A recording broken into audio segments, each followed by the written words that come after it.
Welcome to I'll Be the Judge. Where opinions are bold, the vendor tea is hot, and the bridesmaids' dresses are questionable. I'm Chelsea. And I'm Casey. We are both wedding photographers who have seen it all. From first looks to last call meltdowns, Each week we're pulling back the veil and calling out the trends, traditions, and totally chaotic moments in the wedding world. Nothing's off limits. If it happens between yes and I do, we are judging it. So grab a bevy, Fluff your train, and let's get into it. Hi, baby girl. How are you? Miss Pookie, we're back. After the world's longest hiatus for the crazy summer that we've had, we are back. I know.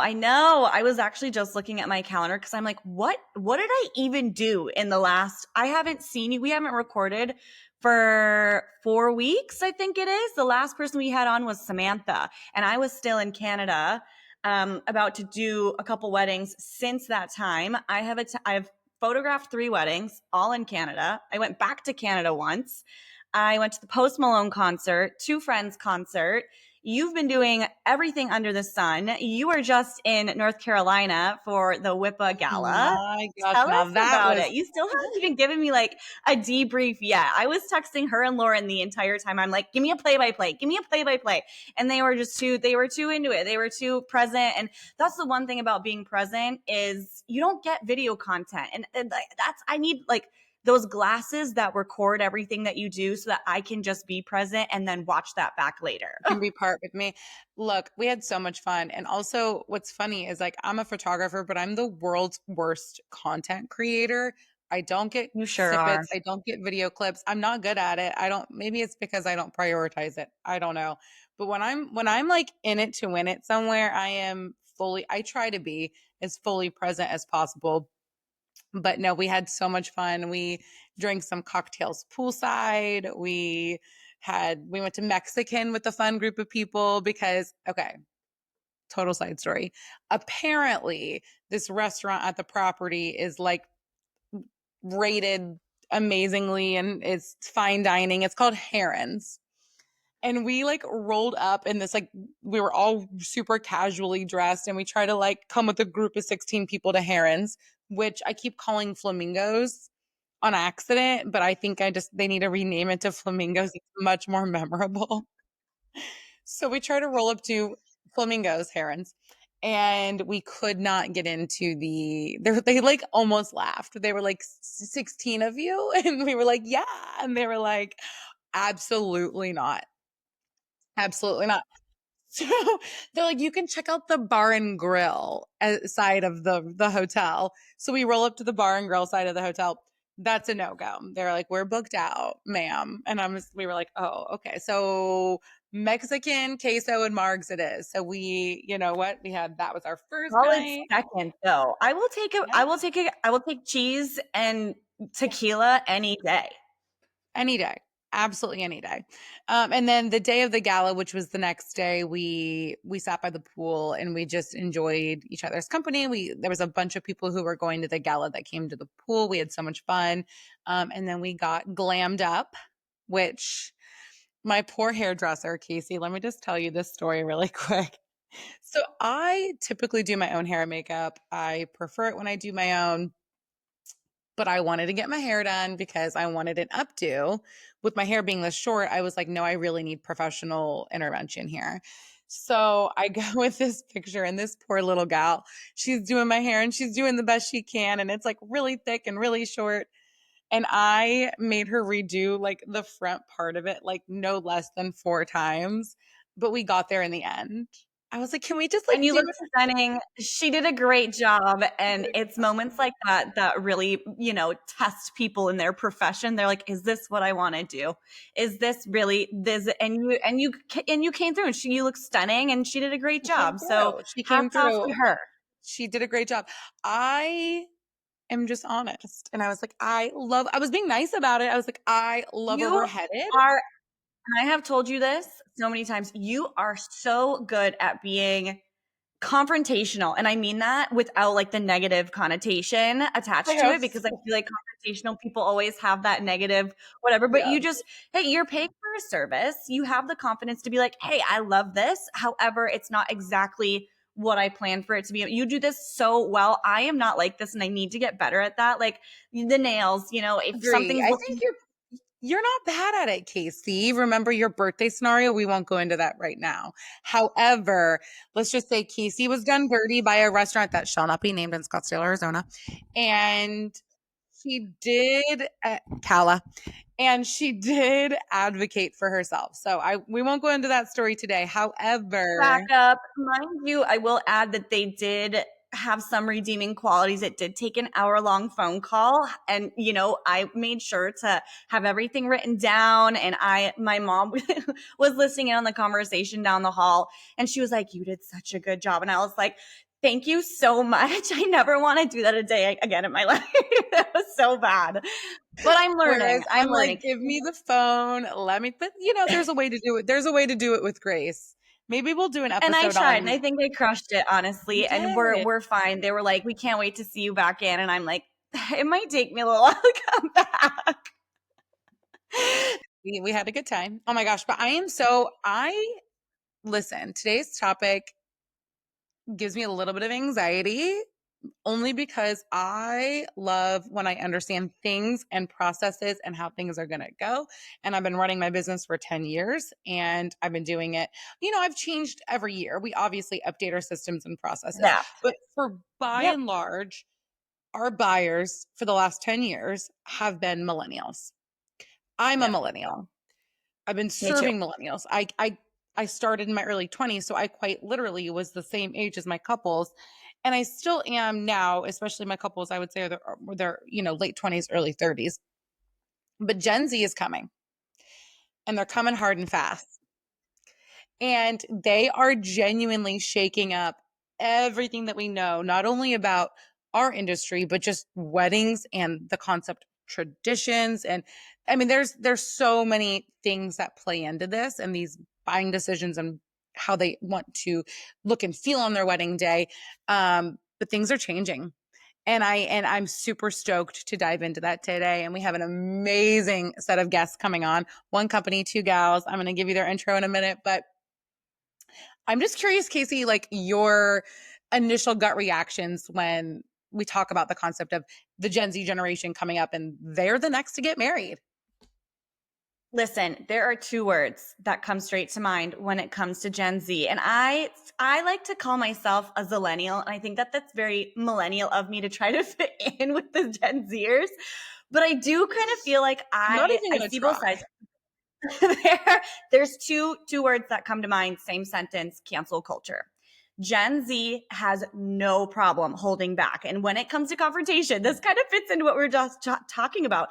When it comes to confrontation, they do not, for lack of better words, F around. And it is terrifying. And I feel like, especially on TikTok, because I am avid on TikTok, I try to balance both Instagram and TikTok. But when TikTok came out, I tried to adapt really well. They are both somehow the sweetest, coolest, chillest, most proactive people I've ever met.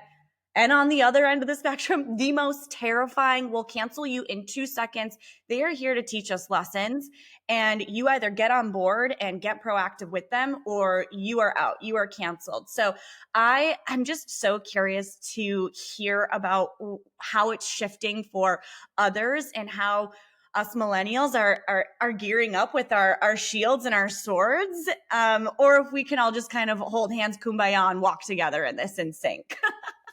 Well, I don't know that we can. I mean, I hope that we can, but I was having a conversation with someone in my DMs just a couple days ago, and we were discussing the her specifically the downturn in business and referrals, and referral sources were changing, and she's like, I don't know what's going on, and I'm doing things the same way I always have. And I was like, I think that this is a broader conversation of the buyer type and the buyer age changing. And I say buyer in sales because we're selling our services is essentially what it is. We're not Totally. selling a product, we're selling Totally. ourselves.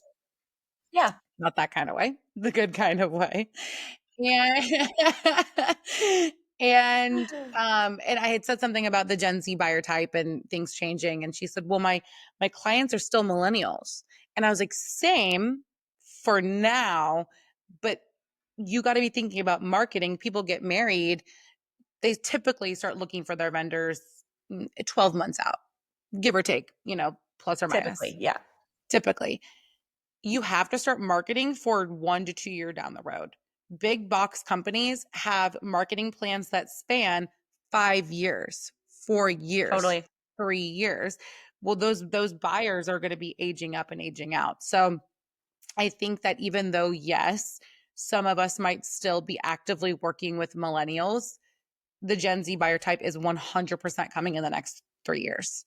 And I think it's really important for the wedding industry to learn and adapt and be able to grow with that instead of really resisting it. Because I mean, I'm thinking about like our own parents, Casey. Like my mom resisted technology growing up and resisted things changing. And she refused to order on Amazon until like maybe a year ago because she was like, what do you like? She's like, I'll just go to the store. And I was like, but why? Wait, it's so crazy you say that because I was just running errands with my mom the other day. Was it yesterday? All the days blend together now, especially over summertime when I'm mixing work and personal life balance of doing things. And my on season is so different in Arizona versus Ontario. So I'm like, what is going on? Anyways, we were running errands, walk into Target, and mind you, it's a Saturday. I am not used to being out on Saturdays. I'm usually working weddings Oh, on Saturdays. And this summer yeah. is so weird because I'm like, oh my gosh, we hadn't even walked in yet. And I saw the amount of parents and children and just everybody walking in. And I looked at my mom and I said, oh my gosh, I think I hate this already. We walked in, Target was filled with people. My first thought was, I cannot believe how many people still shop in person. She was like, what do you mean? My mom's we were just talking about this too. Was she a Gen X? I think my parents are Yeah, Gen our X's. parents are the same age. They're Gen X. Yeah, yeah. And she was like, what do you mean? People like to still see, I'm an avid online shopper. If I do not, I can't tell you the last time I shopped in person for maybe in Toronto because they had a cute little boutique right next to my hotel. But aside from that, I am a Cyber Monday girly, Black Friday online sales. Like I don't do anything in person, especially on Saturdays when there's so many people out. I was just like, whoa, it's crazy to see regular people. Quick and efficient is my life motto. Okay. Like that is so I'm fine waiting for Let me be overnight clear, stuff. we are not supporting Jeff Bezos and multi-billionaires. However, disclaimer. However, Mama does not like to leave her However, house. So if I can get it delivered, I'm going to get it delivered. Okay. I'm That's gonna just get how it. it is. But yeah, I just thought that that was so interesting. And my mom, who is a in-person shopper, was so like baffled. She's like, she does partake in buying from Amazon and things like that. And she does shopping of all kinds. She is in person, online, however she can get her hands on stuff. She's there. But I just thought Shout that that out was a really Tanya. interesting shout out Tanya. Avid Okay, hold spender. We on. love it. Avid spender, but also avid supporter. Casey's mother is my number one liked photos on my Instagram, Facebook, you name it. Tanya is there supporting. She's We love there. Tanya.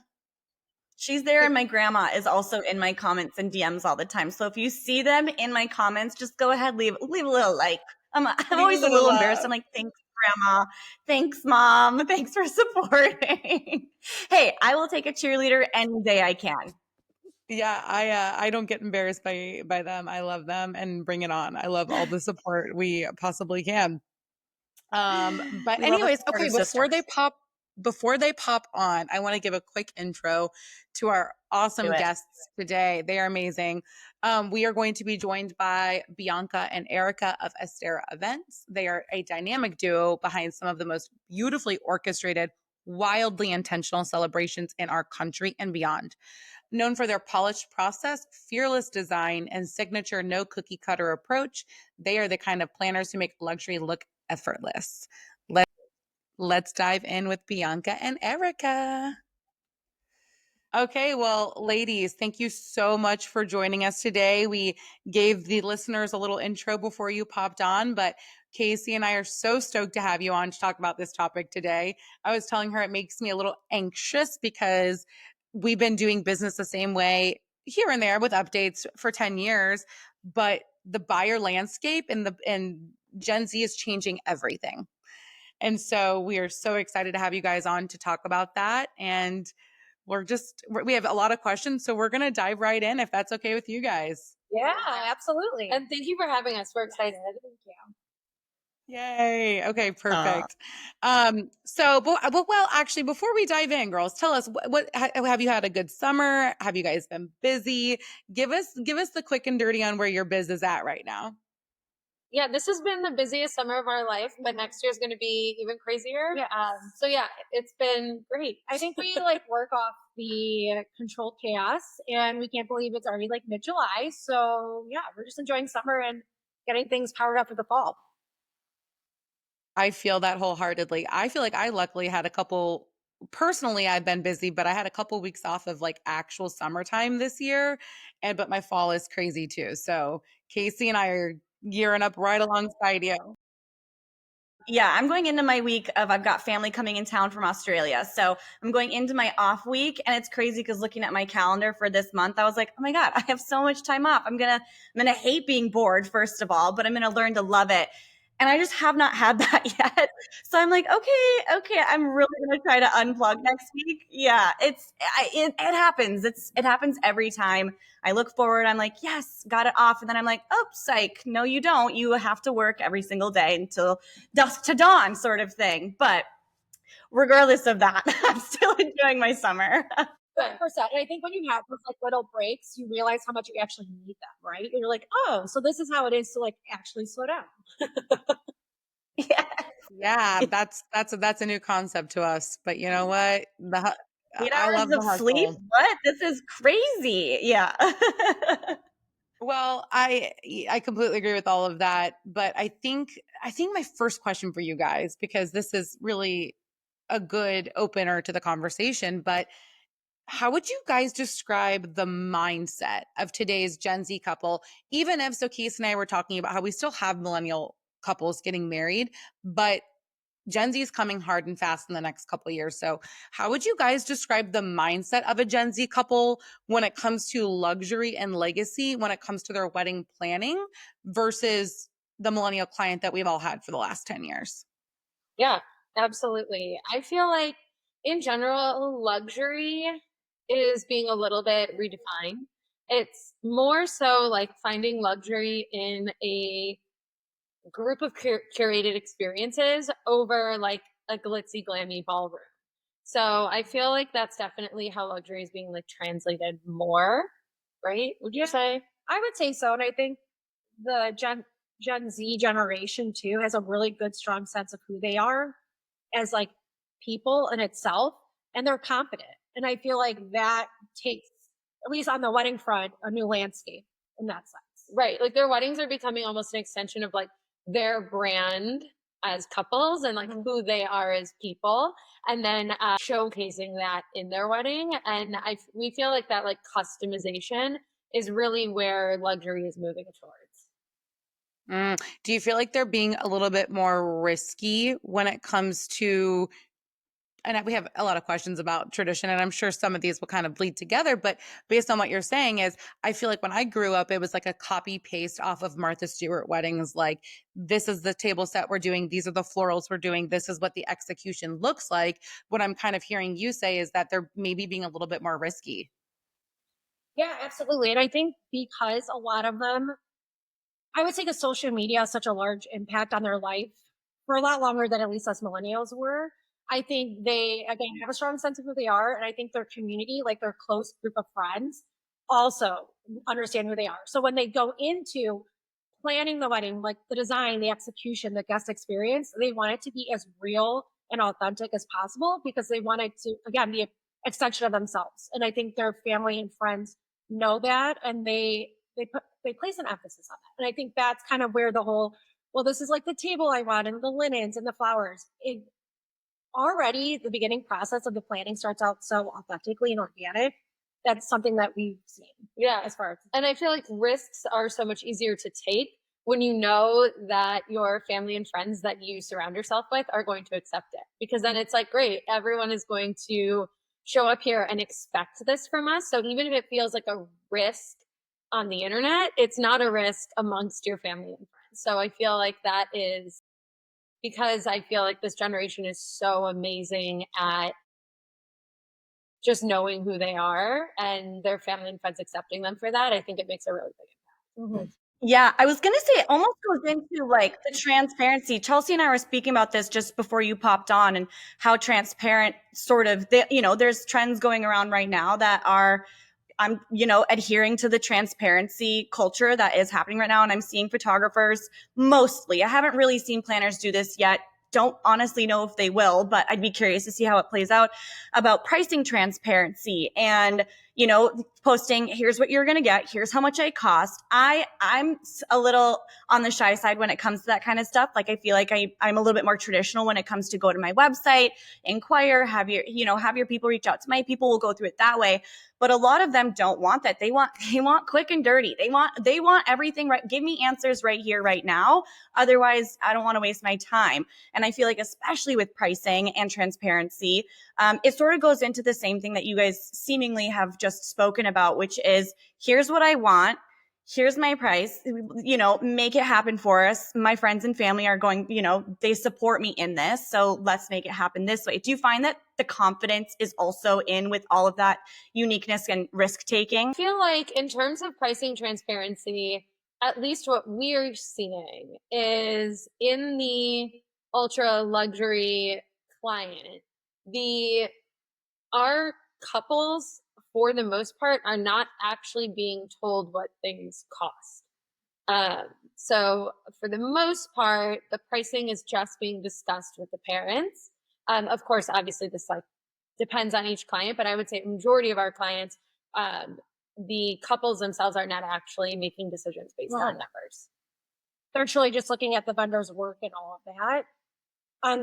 I think the parents are just able to give that to them, and they are looking at the vendor's work, and really basing their decision off like how they feel about it and if they're connecting with them, and then hopping on calls with them, connecting them on, just a personal level as well. And then the pricing is being shared with the parents who are the actual purchasers. And that's kind of where that all comes into play. Well, and it sounds like they're value driven. Yeah, totally. I would agree. Yeah, absolutely. And I think that it's also just, again, a reflection of the relationship of this generation with their parents. It seems, from our experience, what we've seen is it seems like a lot healthier than like millennial and their parent generation. It seems a lot more like open and communicative, and it's more like a friendship. Yeah. And more like an honored friendship where there's a lot of like mutual respect, and everyone truly wants to be happy. The parents want to be able to just be that soundboard for them. And we just kind of like plan the process and do everything like that, honestly. Which is, in my opinion, how it should be. Right. It is. Yeah. I mean, in that tradition where the parents let us host this party for you type of situation. So we're seeing that more and more with this generation. And again, I think that it really does stem from the openness and communication. I love that. And I love that you actually mentioned tradition. Do you feel like there's any traditions or ideas about tradition in the luxury space where the Gen Z clients have challenged tradition versus where they're still craving timelessness? I don't think that there's anything other than really making choices based on what they truly want. But I don't think they're making decisions because of transitions, right? Like they're not like, oh, we have to do this because this is a tradition. I think that they're doing it because they want to. I think they have a good grasp. I think they have a good grasp of what's like trendy and also what's timeless, if you can say timeless. I think they have like a good understanding of what they want to see now, and they're already thinking about the future of what they want to see for their next generation, if that makes sense. I think they have a good sense of what that all looks like. That absolutely makes sense. And the reason I ask is I feel like some of my older clients during conversations say things like, well, my mom really wants me to do this because this is how, no first look, because that's what traditionally she wants to see. That's just one example. What I'm hearing from you guys is that these younger clients coming up, they really, at the core of everything, know who they are, and that's what they want executed. That's very fair. But I think it's like, if mom doesn't believe in a first look, but the couple really wants to do one, the relationship is like so so much different now where the couple can explain to the parent why that's so important to them. And then we do the first look. Like, I think it's really just about that open communication. Absolutely. Right? Yeah. Okay. And because the weddings, I think, are becoming more and more authentic in itself. Like these couples just, it's truly about the love and what they want to feel and do throughout the day. And I think the parents, and even if the parents aren't involved, I think that's just how we've been seeing weddings come to life. Like honestly, like we will connect with a couple and they already have such a strong sense of where they want to take the weddings. And it's so refreshing for us because it makes our job easier because we're like, okay, that's so great. And it puts a natural twist on things. I feel like even though we've been here for the amount of time we've all been here for, we're almost entering their world, and it's spooky sometimes because they're so, and like you said, not only having these very, very well trusted and transparent relationships with their parents. I don't know that I can say, I mean, growing up, my family was very transparent about things and open, but obviously as time goes, the parents sort of are like, well, what is that? Why do they do that? Things like that. And it's like, well, and I feel like I'm getting more into that as far as like just my job in general.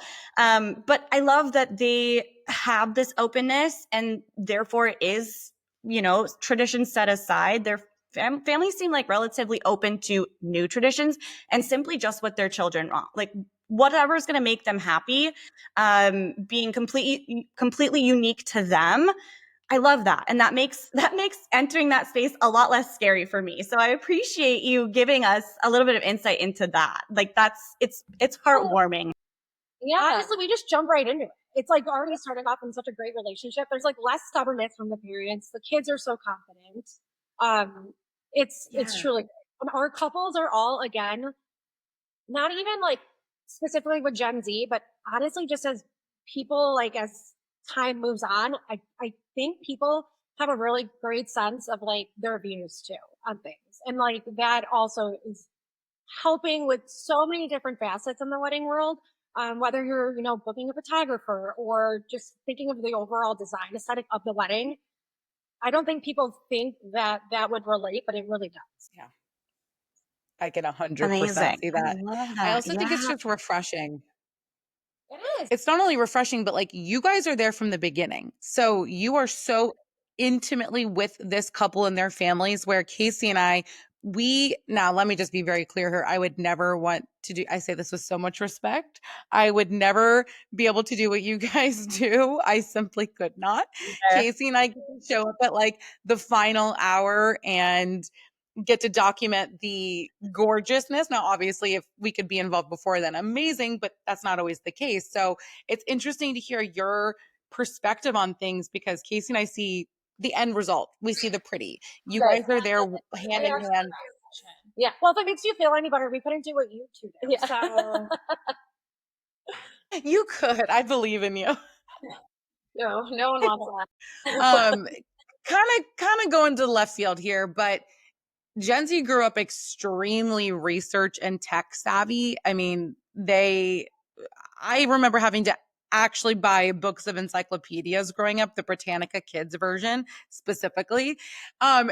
Is there a different approach you take to these super tech savvy clients that you can build trust and authority when they are so on top of it and they have the world at their fingertips? Is there a different approach you take? honestly, to be fair, I feel like Bianca missed the Gen Z era by just like a few years. So I'm very tech savvy. so that's not happy. I'm almost 40 now, so I'm definitely millennial age. But I think honestly, as the time has progressed, so have we. I guess like I think that we have just like wanted to stay on our A game as well. So we felt just as tech savvy. We honestly love it. We love how like educated, again, brings back to the confidence level that they are. And I think when you meet them on that level, they respect you so much more. 100%. We don't want ever to feel like we're educating them on something in a way that they feel almost like talked down to, I guess. So like when you are speaking with these type in the type of clientele, it's just nice to just meet them where they're at and not feel like very like salesy or So, ladies, Gen Z grew up in a world of seamless aesthetic digital experiences, whereas I grew up with like Instagram with the black box around it and nothing was aesthetic. Obviously, times have changed. But how has that shaped their expectations when it comes to working with you guys as their planner? And then just in general, the execution of the aesthetics part of their design? That's a great question. I think because they do see so much of those like AI images and all of that, I think we're able as their planners to come back and provide them with the guidance that's needed. So Right. things that you see may be beautiful and perfect, but how is that actually going to be executed? For example, what time of year do you want to get married? Where are you getting married? Are those flowers even going to be in season? Any of this working for what you two as a couple have planned?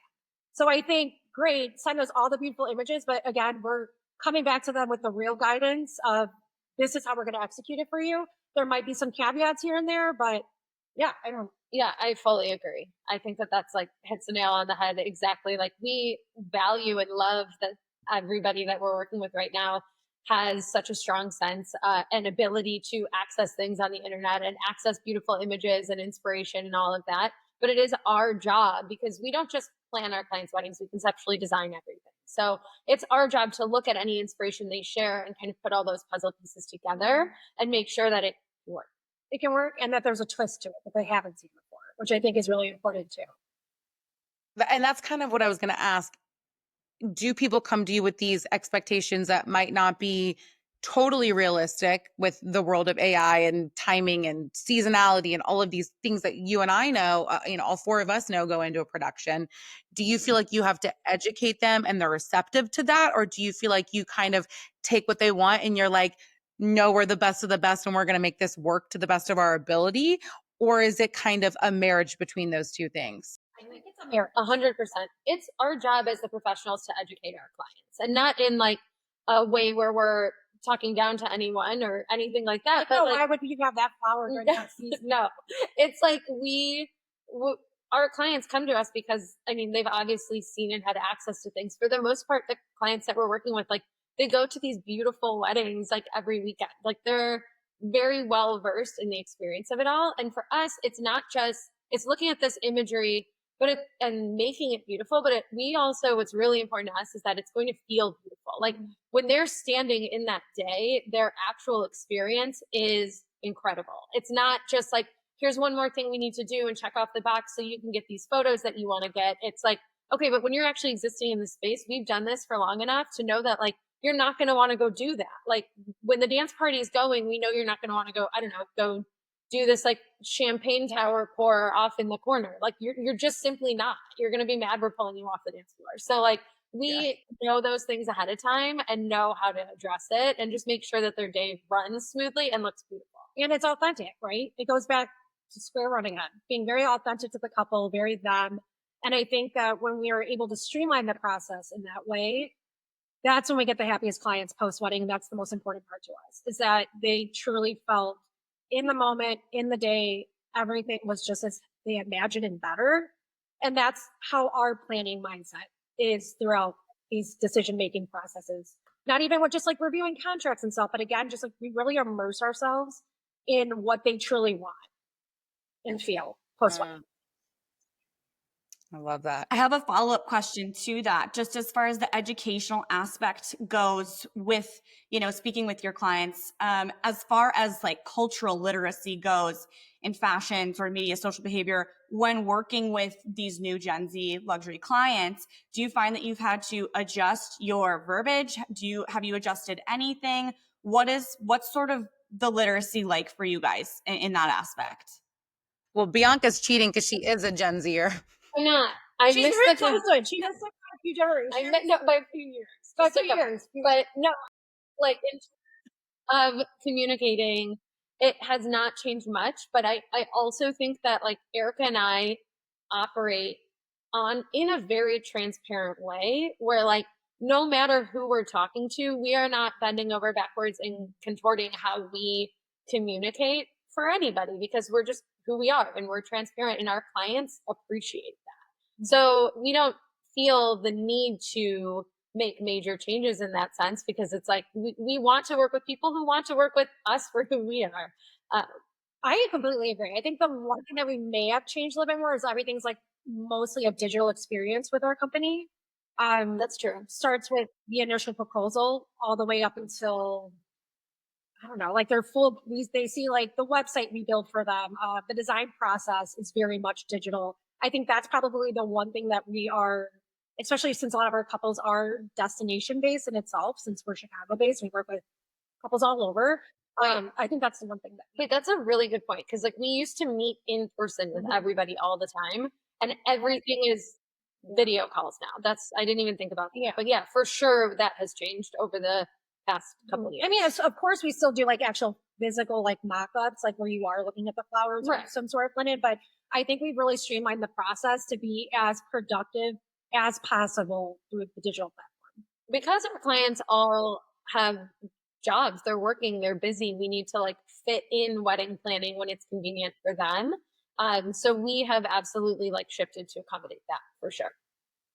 And does that mean being flexible with your office hours and call times? As I feel like the typical way I grew up was everyone had a 9 to 5. And if you didn't have a 9 to 5, you were kind of an outlier. Whereas I feel like everyone between their side hustles and their day jobs and their this, I find myself, and some people say I'm doing this wrong, but I don't necessarily have, I mean, I have office hours, but if a client needs to take a call at 7 p.m., I'm going to take a call at 7 p.m. What is your Yes. philosophy on that restructuring of calls and hours and meetings? Boundaries, if you will. Boundaries, if you will. Queen of boundaries. I love a boundary. I live for boundaries. So Okay. our clients live all over the world, so we have to be flexible. If I have a call scheduled for 8 p.m. on my calendar, you will not catch me on my computer at 8 a.m. that day. I'm going to create a work day for me that works. And the reason for this, and I feel very strongly about the like office hours boundary setting in that sense, is because I don't think that a luxury experience is having access to that person all the time. I think that in order to provide a luxury experience to someone, like the lights need to be on, our brains need to be operating, and we need to be focused and locked in on what we're doing. So for us, boundary setting in that sense is a non negotiable. Like we're absolutely happy for all of our clients. We have text groups, right? So it's us, the couple, if their parents are super involved. Do a cute little engagement ring emoji because honestly. Yes, but we have our little text group people can text us whenever they want. You can shoot us a text at midnight if you want. That's fine. I'll be responding to it when I'm like in front of my computer working. Because they also want the right answers, right? They want an informed answer from us. There may be an instance where we have to check with the vendor and wait for that response to give them that answer. So it's not just like a bunch of like fluff, like, oh, hi, like we were responding like right away. Like my planner's always on it. No, like we need to think about the experience and the way that our knowledge that we have needs to be brought to them in a way that is very easy, streamlined, and a quick response. But by quick, it doesn't need to be within an hour. Right. And I feel like with our experience, because we've been doing this for as long as we have, we can very quickly tell the difference between an actual emergency and something that needs to be handled right away and just something feeling stressful to somebody. And it's our job as professionals to identify those things. So in terms of the boundary setting and office hours, like absolutely, if we have a client that lives on Pacific time and we're in I don't know, we're like on Central time, we're going to, like tonight, we have a call at 8 o'clock our time because it's 6 p.m. our client's time and that works for them. And we're excited for that. We're happy to do that. But in order for us to be happy to do that, we have to take care of ourselves and our like. But she's taught me a lot because I would usually be like, what? No. I just feel like in order to show up best for anybody, we have to set those boundaries for ourselves. I'm a big proponent of work hard, play hard. So like I'm like you, Bianca, I'll take a call at 8, but I'm gonna be getting brunch with my girly pop at 10 a.m. Like, sorry. There are obviously days where we're in the office all day answering emails and it still doesn't feel like we've done enough. But that can't be our everyday. It just simply can't because for us, like the service we provide is so high touch. We're working with a maximum of 10 clients a year. And every client who works with us, our goal is always that they feel like they're the only client we're working with. So in order to do that, we have to be able to have our head on straight when we're answering their questions and like really be able to lock in and focus. Yeah, absolutely. Well, and especially because so much of what you guys do is logistically complicated. You almost can't give a knee-jerk reaction answer. You probably, like you said, you really want to make sure that it's fully thought So many out. moving parts. The So only many answer, moving parts. yeah, the only answer we should be giving is the right answer. So And again, I think it goes back to that. Like, I think initially when we started really working in the luxury space, our mindset was like respond as fast as possible to show that we care. And truly, what we found is like respond correctly to show that you care. As long as that takes, make sure you get it right. And for us, that has been a major game changer in terms of communication. And of course, like if someone shoots us a text like, hey, let us check on this, we'll get back to you as soon as we can. We're not like leaving we're anyone not like ghosting red, anybody, but it's but we're not again answering right away. We're like, oh, let me call them real quick and then call you right back. Like we're gonna. I need you girls to do a little lesson for the men in the dating era right now, because the ghosting is something we need to talk about. That'll be a next time thing though. Next episode. you can also teach. Yeah, we can teach the boys how to set boundaries. And boundaries. we need to, I don't know, host an event, something like awareness of all kinds, not just for your brand, but for dating people as well. Okay, hold on. I've unlocked a new industry, singles dating events, but like very bougie and nice. I feel like there's a market for this because I get to hear all about attend. We can plan the party. Casey would attend. We would love to. We'll sponsor it. A single party. Listen, I think people would come to that. Oh my gosh. Well, goodness. I'm curious though about a little bit of a left turn, social media within your business, because social media is huge. I feel like it's a little bit of a frustration point for me because I feel like I'm giving part of my business control away to a platform that does not care about me. They do not, if my Instagram got shut down today, Instagram would not care for, by and large, the most part. How do you guys use social media and like how quickly it changes? Do you feel like you use it a lot in your business? Not at all in your business?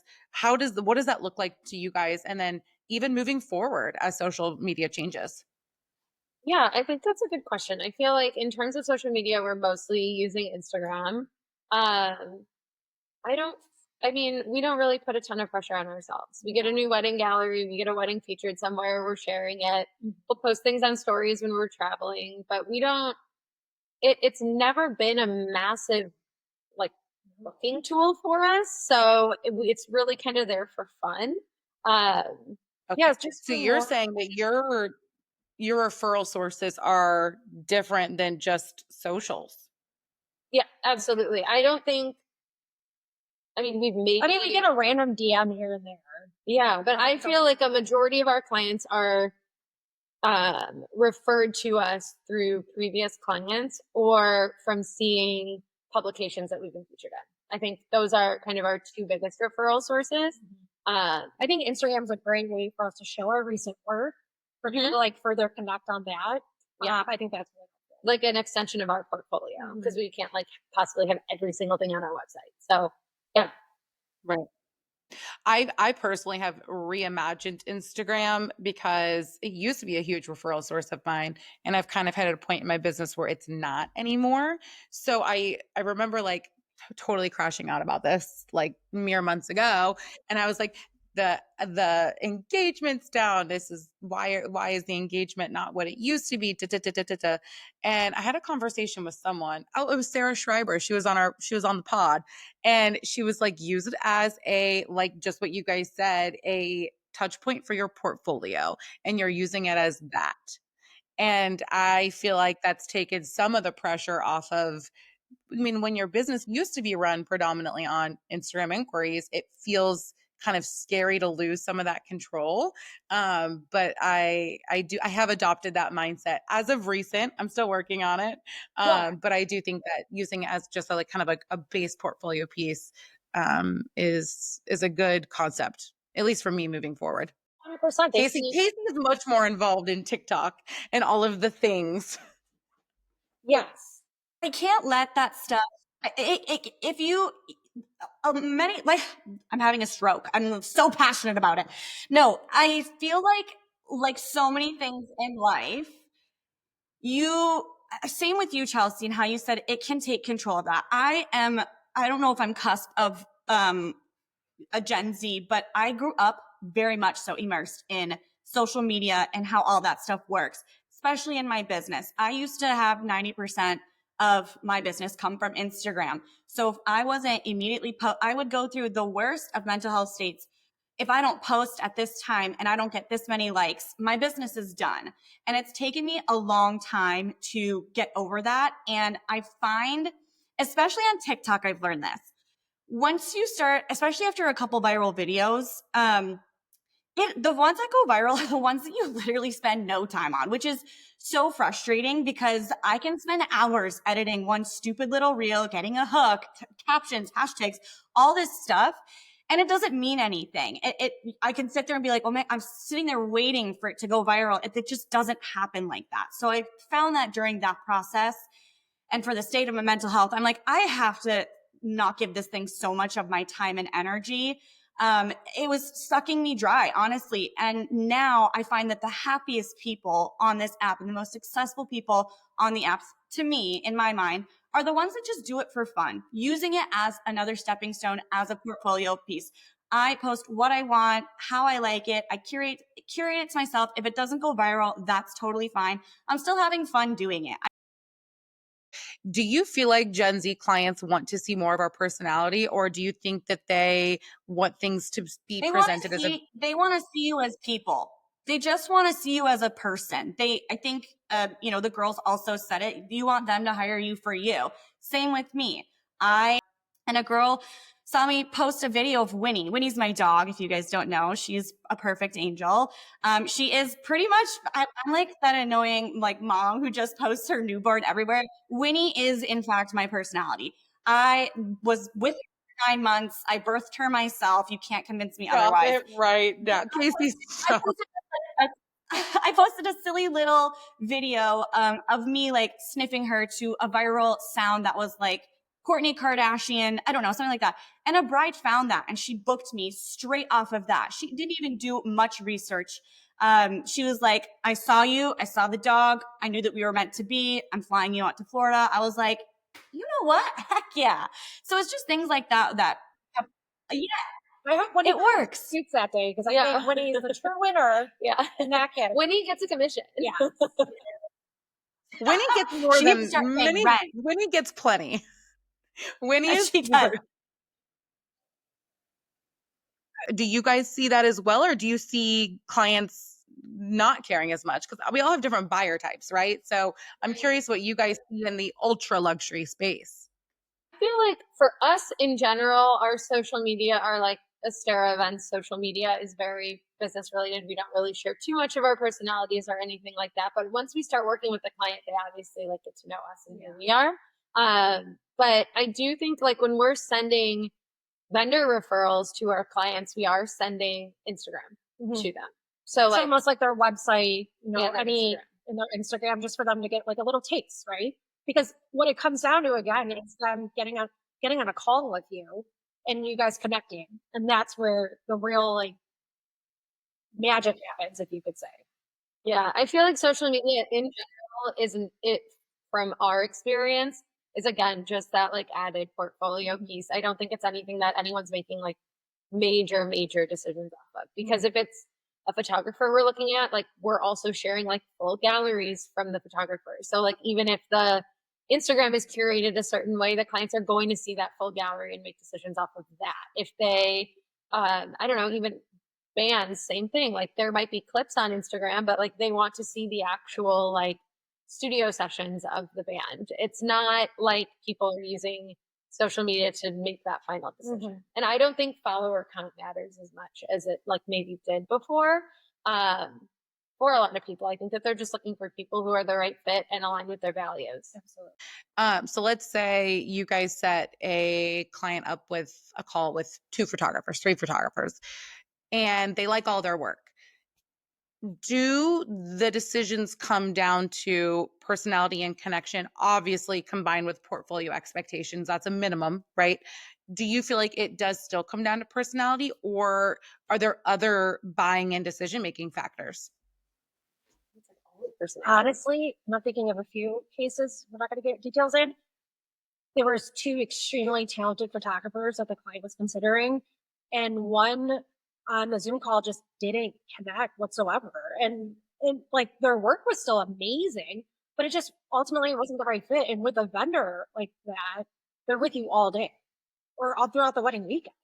And that, I think, personality again, and it's kind of almost like a generic answer, like, oh yeah, personality, but like truly, like, Well, yeah, I mean, because we're removing price as a factor in terms of like the way that a majority of our clients are deciding on their vendors. So if you don't have price and you're hiring someone, then what's left? It has to be the personality. You have to like that. yeah.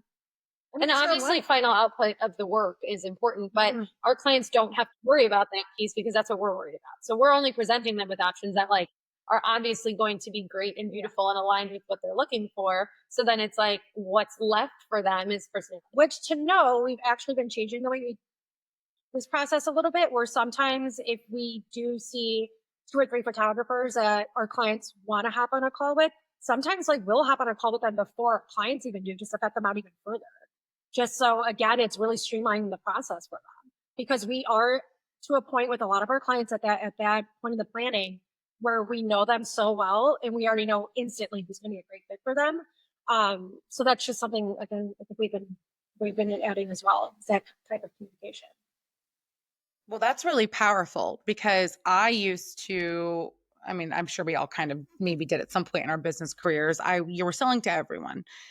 When I Yeah. really, and I think that was kind of the mindset. Well, I'll take anything. I'll do anything I can to elevate my work. Da da da da da. But when I started like verbally, and this is actually somewhat recent, I started verbally saying to planners, please do not pitch me a really refined, quiet bride. I will be potentially off-putting to them because I'm a really vibrant, warm, bubbly personality, and I think that that's a very specific match.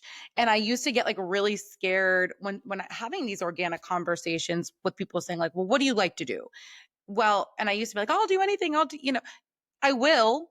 But I think that things got really powerful for me, at least, when I started being very clear about who my client was, and then those matches started becoming so obvious for my planner vendor relationships.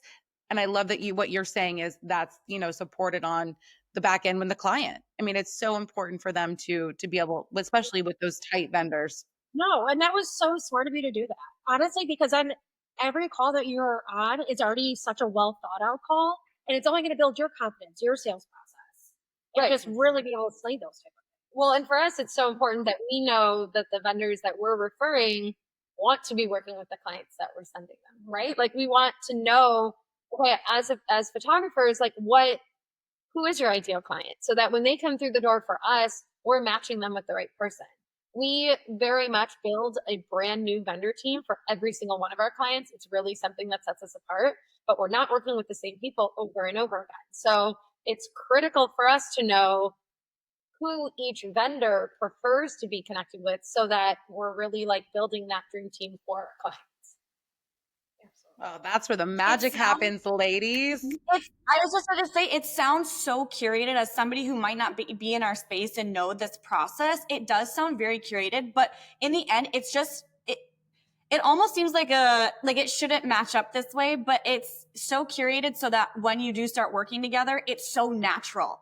And I feel like those two words don't typically go hand in hand with each other in the same sentence, but it truly is. It reminds me of back in the sorority days when we did recruitment processes. It sounds very similar to that, where, the girls don't necessarily know this coming in, but we know a bunch of information about them that we already have predetermined if they're going to be, like the right fit. And then if they say, the right things, because you want it to be an equal match on both, again, heavily curated, but in the end, that's the house that you're really supposed to be in, because it's natural, and you don't have to like push it. And there were girls that came in it was like pulling teeth. And I'm sure for you guys, that's sometimes what it feel like with, matching specific vendors to your clients.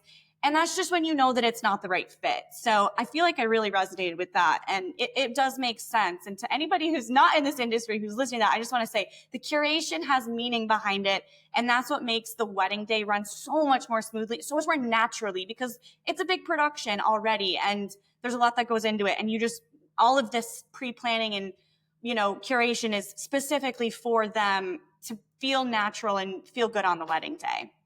Yeah. And I think I that love it that. comes back to the whole conversation on Gen Z and that craving of transparency. And that's just kind of what we bring to the table, is that transparent communication all the time, especially when it comes to pulling in new vendors, because we, as a company, like very strongly, like we do not accept commission. We get offered it by vendors all the time, but like we're not accepting money to do our job from vendors.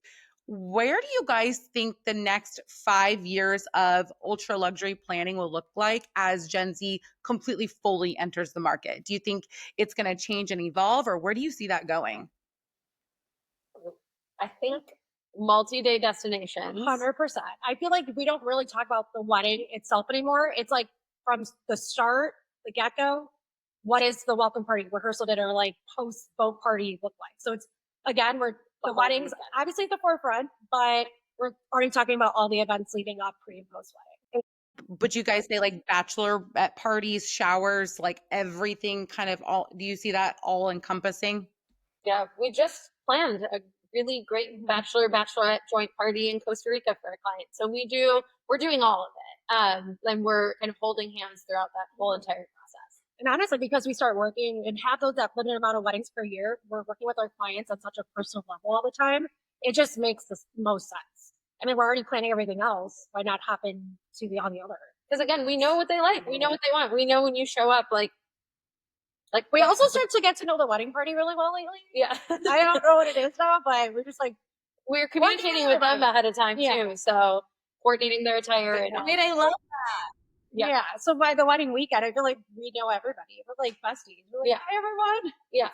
I feel like that's definitely something like that we see kind of just over the next 5 years. Definitely a focus on the multi-day events, more of a focus on customizing, personalization. Yeah, I feel like that's definitely, and also just like this added level of importance for large special gatherings, because I do think that the Gen Z generation, a lot of them like didn't get to have a college graduation or like because of COVID and like all of that. You know what I mean? Like I think that they missed out on some pretty big milestones. So it's like, okay, now we really get to control this and like get after it. So I think that it just feels more significant and important because they know what it feels like to not have that. Yeah, I never want to go back to not celebrating and enjoying life and people. So I completely agree. Same. Oh my gosh. Okay. And then my final question is just going to be for the listeners for the most part, or just anybody who is curious about this world. If you could give one piece of advice to industry pros trying to connect with Gen Z high-end clients, what would it be? Luxury clients in general crave authenticity. So like if you're trying to connect with an entire generation, you're already doing it wrong. You have to just be yourself and the right people are going to come to you. Again, because they have a strong sense of who they are, they already know right off the bat what they know. So you best believe that. So again, be yourself. I really think that's it. That's the answer. You have to continue showing up and doing the work that you do the way that you do it. And it's your job as the vendor to be aware of what's going on. And if you need to adapt your processes, but personality is going to be the most important. Yeah. And then if you're authentic, you're going to be able to provide the correct information in our mindset when you speak with the couple. And then that leads to excitement, right? That leads to a very organic, exciting call, which leads to a booking, which leads to, a great day, leads to a great week, leads to a great month, and another wedding ceremony. It's funny, actually, Casey and I have a common theme through our podcast and our friendship. And I think the word authenticity comes up constantly because that's all we want in our relationships with anybody that we come into contact with. And I think that by extending that outward, people can feel that. And I love that you guys mentioned that that's like the core of what we're doing, what producing, and honestly, why we do what we do. And we're having every year is getting better and better. And I think it comes back to, again, yeah, it's easy because we're just being ourselves and we're doing work that we want to be doing. Amen. Amen.